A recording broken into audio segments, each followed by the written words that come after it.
Hey everybody in TikTok land, how we doing today? Jen Yates in the house here just like all day. Oh, anyway, I hope everybody's staying safe in Kentucky. I've been watching those storms roll through, and lots of people have been checking in with me, so thank you for doing that. I want you all to stay safe up there and take care of everybody in the family and all that stuff. All right, I just wanted to tell y'all a few things just because some people have been dogging me online today, and I wanted to share this because people love to dog on you without knowing stuff. But anyway, somebody made fun of my lips because they're always chapped. And also, I do that a lot. By the way, I'm missing my C5 through 6 and 7. And if you didn't know, your C5 in your neck is your swallowing. So I have trouble swallowing a lot of times. And also the meds that they put me on, I'm a type 2 diabetic and I'm on metformin. That makes me bite the sides of my mouth for some reason. It also makes me bite my lip a lot. And it makes me do weird things. So ever since my spinal cord injury, I've been having trouble with swallowing and walking, obviously, and perilous and all kinds of other stuff. But I was just letting you know, they just put me on type 2 diabetic diabetes meds, and I'm on the second week of them. And so the first week was crazy because, you know, it makes you want to stay really close to a restroom. And also, it gave me all these weird side effects. So I wasn't for sure if I was going to be able to take it. But then I talked to my doctor again, and they said, no, you have to up it this week. So I have to double that. So we're going to see, today's day 1. We're going to see how we do on that. So for the people at home making fun of me, my lips and all that other stuff, you know, you don't pay my bills, by the way.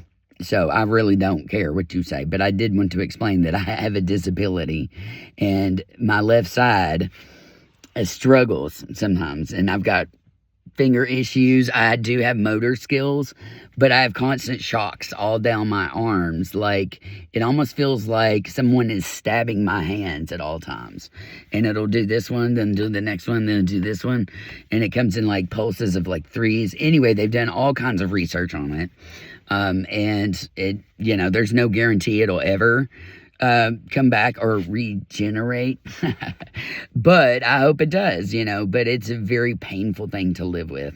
Also, I drag my legs a lot because I lost feeling stomach down. So my stomach, when I point, you know, when I point at it and touch it, like I can see I'm touching it, but I don't feel any of it. Same thing with parts of my legs and my feet. So sometimes I drag my legs, and if you notice, probably since 2020, I haven't posted anything that shows me walking.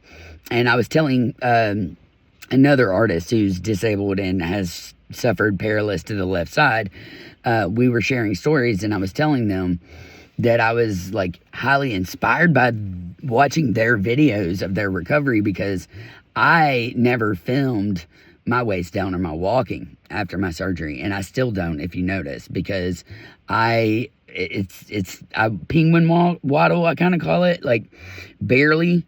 And then like you get really worn out, and it's just like your legs don't want to work on a daily.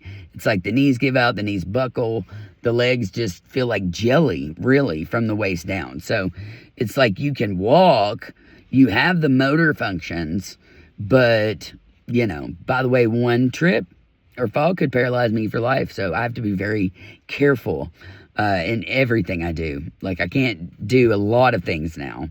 Like ride roller coasters, I used to love to do that, you know.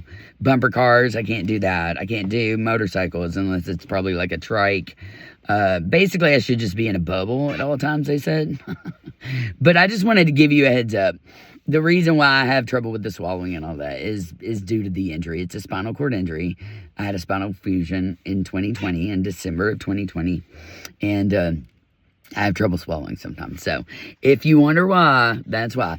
Also, to the guy who keeps, or the few dudes who keep posting that I sound like a man, my voice has always been low and very projecting. This is my natural voice. I'm not on testosterone or anything like that. So I started radio when I was 16 years old. And the reason the lady hired me was because I used to call the radio station and request Dolly Parton all the time. And eventually she said, I met her one day and I got to be known as like the kid who would call in and request Dolly Parton.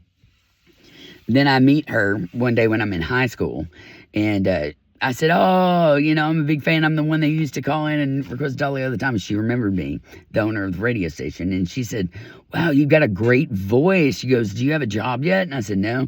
She handed me her card and she said, when you turn 16, come on, I'm going to give you a job. And she did. And I started at 93.5 WAIN in a little town called Columbia, Kentucky, in Adair County. And then I ended up going on to the Big Dog in Camelsville, 99.9, the Big Dog, DAWG Dog. And then that took me into television, where I ended up in Louisville working for Warner Brothers affiliate. So, and then still, you know, worked at LRS 102, The Walrus, and B96.5, and DJX, all of them really there. I mean, you know, doing a lot of stuff. Also worked for Wacky, doing news there in E-Town. And I've just done radio all over the state. It's always been something that stuck with me because they said my voice was unique.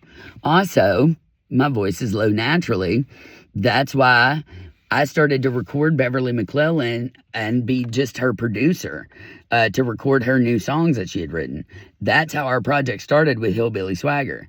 And basically what happened was she came to my studio in Louisville and realized that I could produce as fast as she could write a song. And she started to ask me to produce. And then she loved my voice and she would leave me, you know, places to sing a hook and make me sing. You know, and this girl had toured with B.B. King and Steve Vai and Dickie Betts from the Allman Brothers, and, you know, was on stage with Christina Aguilera and Linda Perry and Cyndi Lauper. I mean, everybody knew her. She won a Grammy. You know what I'm saying? She won GLAAD Awards. She was an amazing artist, but she made me use my voice. And everybody's always loved my deep voice. So if you think I sound like a man, I'm glad you think that. It is a low voice. It does scare people sometimes. And I do get sirred at every drive-thru, but it's just my natural voice.